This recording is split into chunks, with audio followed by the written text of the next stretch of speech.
तभी आज दोपहर में किसी ने पूछा तिर्यंचों को सम्य दर्शन होता है तो उसको देव और शास्त्र और गुरु की क्या बात मालूम है। अरे पण देव गुरु का शास्त्र की श्रद्धान कहो या 7 तत्वों की श्रद्धान कहो, उसमें उनका श्रद्धान गर्भित है, उसके लिए थोड़ा अभ्यास जरूरी है।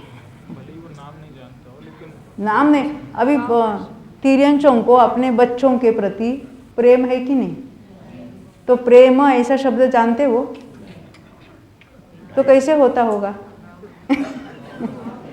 वो फीलिंग जो है, वो फीलिंग का अनुभव है कि नहीं उनको? बच्चे के प्रति जो वात्सल्य भाव है, वो वात्सल्य ऐसा शब्द तो उनके तो कोई डिक्शनरी है ही नहीं है, परंतु उनके वो भाव का अनुभव हो रहा है ना, ये मेरे बच्चे के प्रति जो प्रेम हो रहा है वो भावना उनको ख्याल में आ रही है कि नहीं आ रही?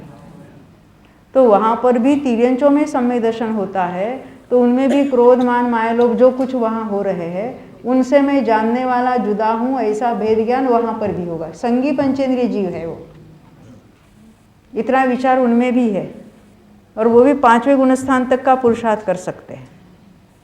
हमें लगता है सारे जो सियानपना जो है ना, अक्कल मनुष्यों के ही है और हमें ऐसा लगता है हम ही सबसे बुद्धिमान है। वो पूना में पूजा के वक्त अभी ऐसी बातें होती है।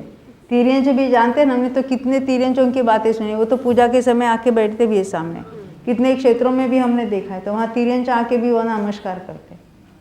वो भी संगी पंचेंद्रिय है। मैंने खुद देखा था, हम महामस्तकाभिषेक लास्ट टाइम बहुत साल 12-24 साल पहले गए थे, तो एक बहुत सा बड़ा बंदर एकदम वो ऐसा एक नज़र से भगवान की मूर्ति की तरफ देख रहा है।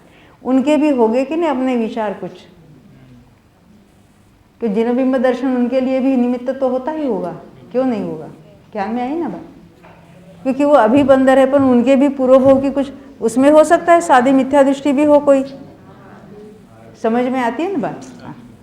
और ये जिनबिंब देखकर कोई विचार तो आता है कि नहीं? हमारे घर में एक लड़की काम करती थी, साउथ इंडियन थी, तो क्या था हमारे घर में महाराष्ट्र में पद्धति है, हम ओरिजिनली गुजरात के माइग्रेटेड हो गए, तो वहाँ पद्धति ऐसी है कि हर घर घर में जिन बिंब यानी जिन चैत्य जो जिसको कहेंगे प्रतिष्ठित मूर्ति है, उसकी प्रक्षाल पूजन सब नियमित चलती है। तो वो रोज़ झाड़ू पोछा वगैरह करती थी, वहाँ जाके ऐसे ही देखती थी। तो इनके मन में क्या देख रही है, कोई ऊपर का छत्र देख रहे हैं क्या? वो पीली मूर्ति देख करके क्या मन में क्या भाव चलते? चांदी का छत्र, ऊपर छत्र है चांदी का, तो क्या बात क्या है? चोरी बीरी का विचार है क्या? तो लड़की आके मेज को पूछे, ये भगवान आप रे कितने शांत है रे, उनके टीका भी नहीं, देखो उसने इतना नोट किया कि अरे टीका तक नहीं उसके लगाया हुआ है और कितने शांत है।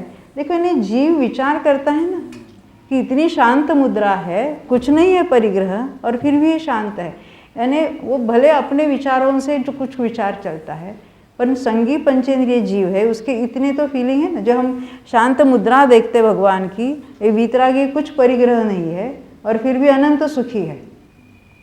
तो ये जिन मुद्रा देखकर भी जो यहाँ विचार चलते हैं, उसको भी कहीं कहीं निमित्तों में लिया, बाह्य निमित्तों में उसको भी गिना है, जिनबिंब दर्शन को।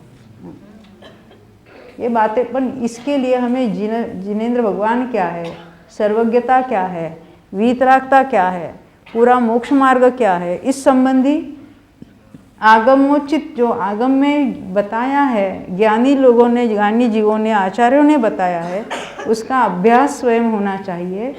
उसका अभ्यास पूर्वक परीक्षा भी करनी चाहिए, उसकी अपने बुद्धि की परीक्षा करना है। जो चाहो अपनो कल्याण, दूसरे के लिए कोई दूसरा कुछ कर ही नहीं सकता है, और हमको किसी को, समाज को इधर से उधर परिवर्तित कुछ नहीं करना है, कोई कर ही नहीं सकता। ऐसा ही नहीं कि हम उपदेश देकर सबको सुधार ले।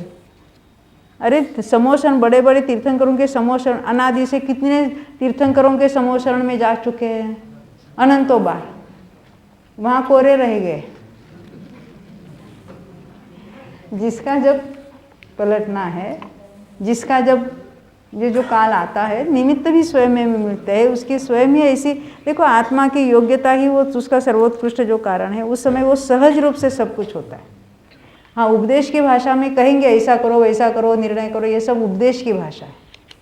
ऐसा सुनकर भी वही रूटीन चलने वाली बातें भी होंगी, वो होती रहेगी।